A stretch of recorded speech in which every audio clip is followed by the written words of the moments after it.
There's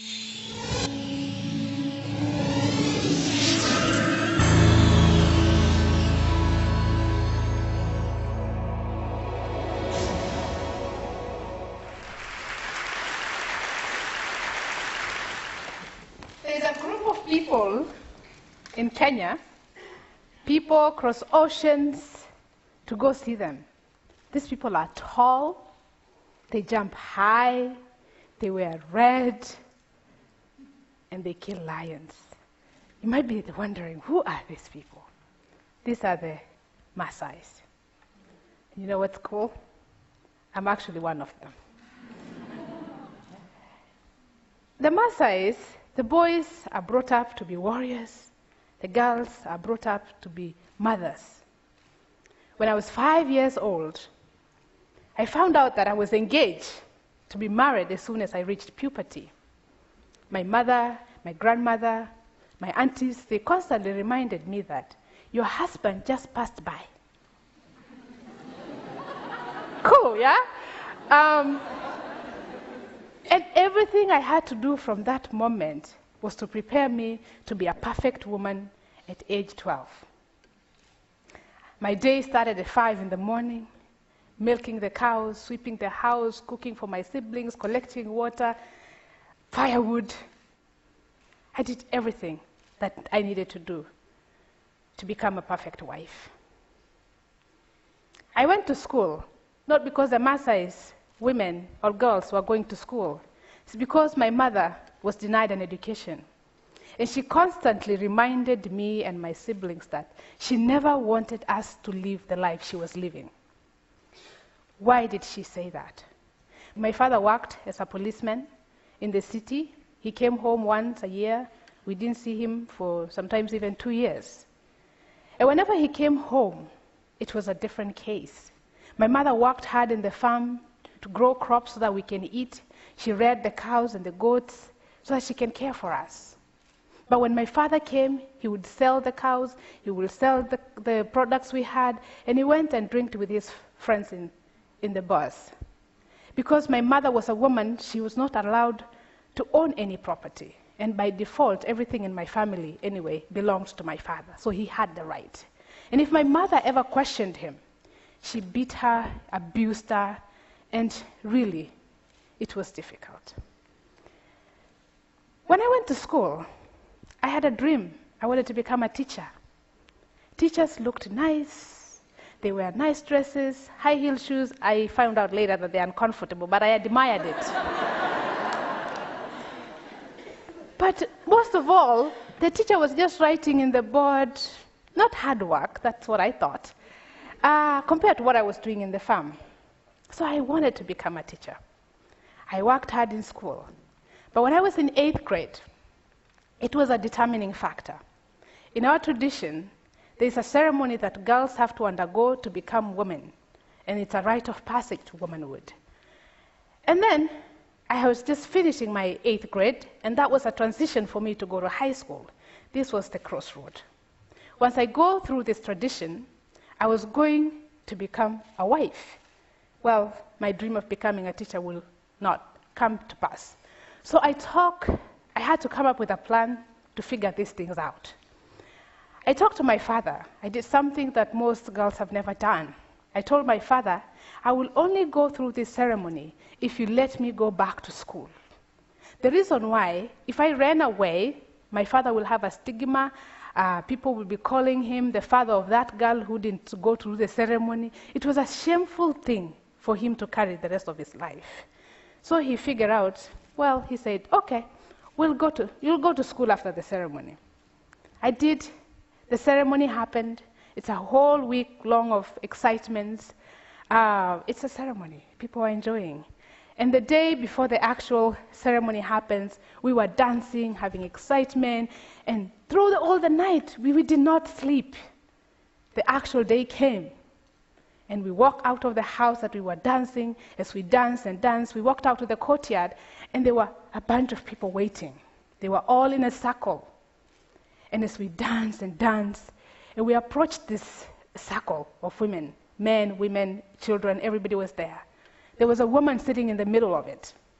And this woman was waiting to hold us. I was the first. They were my sisters and a couple of other girls. And as I approached her, she looked at me, and I sat down. And I sat down, and I opened my legs. As I opened my leg, another woman came, and this woman was carrying a knife. And as she carried the knife, she walked toward me, and she held the clitoris, and she cut it off. As you can imagine, I bled. After bleeding for a while, I fainted thereafter. It's something that so many girls, I'm lucky I never died, but many die. It's practice, it's no anesthesia, it's a rusty old knife, and it was difficult. I was lucky because, one, also, my mom did something that most women don't do. 3 days later, after everybody has left the home, my mom went and brought a nurse. We were taken care of. 3 weeks later, I was healed, and I was back in high school. I was so determined to be a teacher now, so that I can make a difference in my family. Well, while I was in high school, something happened. I met a young gentleman from our village who had been to the University of Oregon. This man was wearing white t-shirt, jeans, camera, white sneakers. And I'm talking about white sneakers. There's something about clothes, I think, and shoes. And I'm talking about sneakers, and this is in a village that doesn't even have paved roads. It was quite attractive. I told him, well, I want to go to where you are, because this man looked very happy. And I admired that. And he told me, well, what do you mean you want to go? Don't you have a husband waiting for you? And I told him, don't worry about that part. Just tell me how to get there. This gentleman, he helped me. While I was in high school also, my dad was sick. He got stroke, and he was really, really sick. So he really couldn't tell me what to do next. But the problem is, my father is not the only father I have. Everybody who is my dad's age, male in the community, is my father by default. My uncles, all of them, and they dictate what my future is. So the news came, I applied to school, and I was accepted to Randolph-Macon Women's College in Lynchburg, Virginia. And I couldn't come without the support of the village, because I needed to raise money to buy the air ticket. I got a scholarship, but I needed to get myself here. But I needed the support of the village. And here again, when the men had and the people had that a woman had gotten us an opportunity to go to school, they said, what a lost opportunity. This should have been given to a boy. We can't do this. So I went back, and I had to go back to the tradition. There's a belief among our people that morning brings good news. So I had to come up with something to do with the morning, because there's good news in the morning. And in the village also there's one chief or an elder who has, if he says yes, everybody will follow him. So I went to him very early in the morning as the sun rises. The first thing he sees when he opens his door is, it's me. My child, what are you doing here? Well, Dad, I need help. Can you support me to go to America? I promised him that I'll be the best girl. I will come back. Anything they wanted after that, I will do it for them. He said, well, but I can't do it alone. He gave me a list of other 15 men that I went, 16 more men. Every single morning, I went and visited them. They all came together. The village, the women, the men, everybody came together to support me to come to get an education. I arrived in America, as you can imagine. What did I find? I found snow. I found Walmart, the vacuum cleaners, and lots of food in the cafeteria. I was in a land of plenty. I enjoyed myself.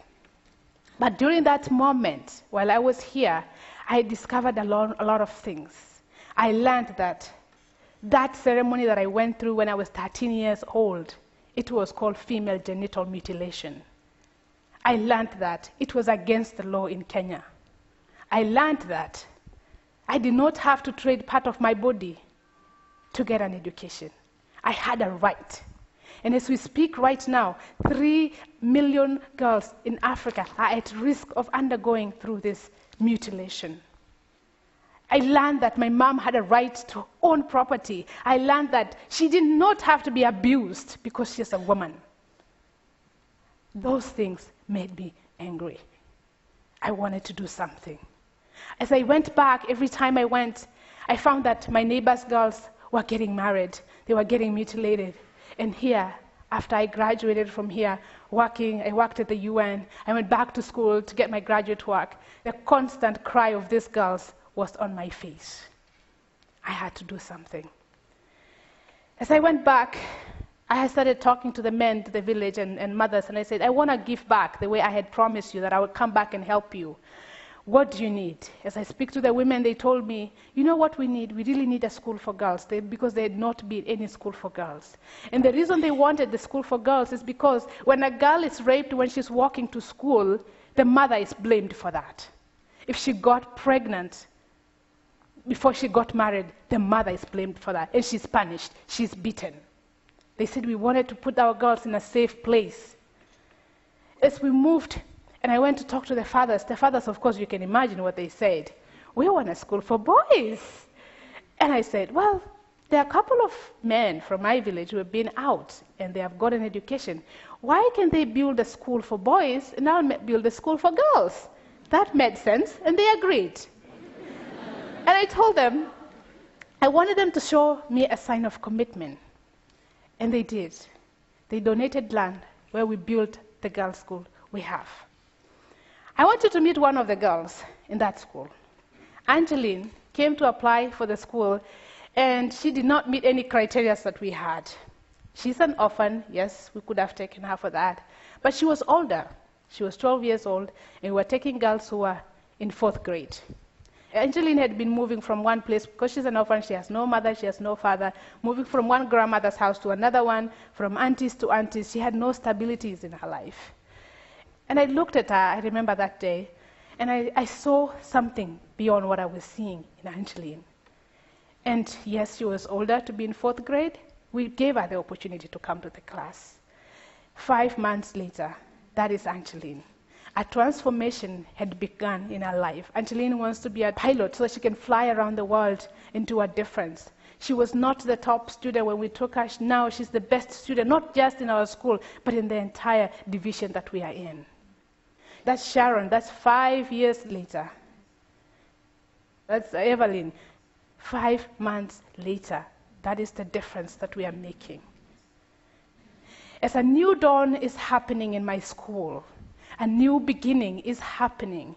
As we speak right now, 125 girls will never be mutilated. 125 girls will not be married when they are 12 years old. 125 girls are creating and achieving their dreams. This is the thing that we are doing, giving them opportunities so that they can rise. As we speak right now, women are not being beaten because of the revolutions we've started in our community.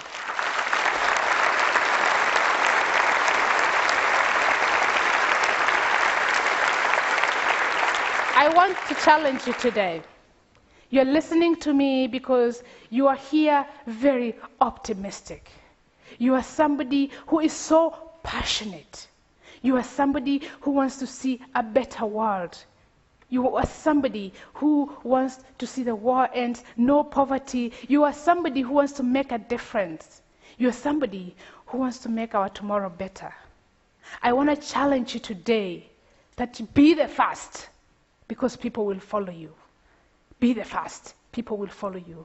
Be bold, stand up. Be fearless, be confident.